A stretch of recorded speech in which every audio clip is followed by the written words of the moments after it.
اپا جان ویتامین ها گفته چی رو میگوید؟ دادر جان اول تو با من بگو که این کلمه رو از کجا فهمیده؟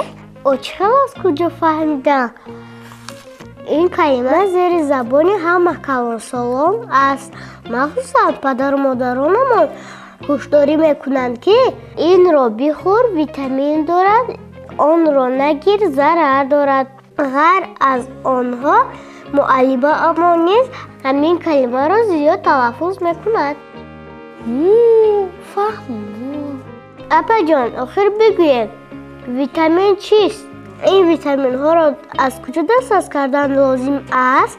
آیا آنها را در مغازه ها میفروشند؟ بله دادر جانکم، آنها را در مغازه ها یافتن ممکن است. آنها در ترکیب مواد غذایی وجود دارند. براستی؟ بله، میدونی چه؟ ویتامین ها مواد مهم حیاتی انسان می باشند. آنها موادهای عنصری غذایی می باشند. به ویتامین ها افزایش مبدل و فعالیت جسم انسان را تصور کردن ناممکن است. اکنون چرا فهمم؟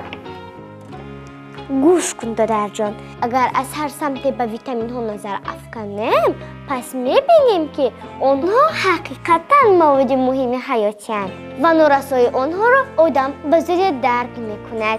هر انسان در فصل بهار ناهنجاری، خوابالودی و سستی جسمش را درک میکند که از سبب نارسایی ویتامین ها به عمل میآید. پس آنها زیادتر در ترکیب چی هستند؟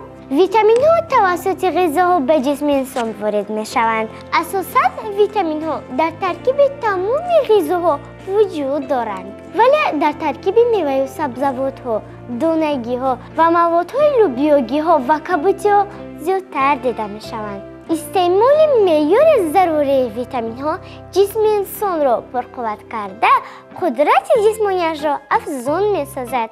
اگر کم باشد چی؟ اگر مقدار ضروری ویتامین ها با جسم آدم کم وارد شوند، قدرت جسمانیش کم و آدم به بیماری های گوناگون مبتلا می شود. اگر از مصلحت های والدین استفاده برده زیادتر غذاهای ویتامین دار را استعمال کنیم، سلامت و بردم قوی پرزور کلان می شویم. البته از مصلحت های شما استفاده میبرم. اکنون من میدونم که ویتامین چیست. باز من چی ها فکر میکردم؟ از همین روز عبارتم من تنها میوه و سبزیجات استعمال میکنم. خودی حاضر رفته به جوره هایم نیز نقل کرده میدهم. آفرین دوستان، شما هم از این مصلحت استفاده برید.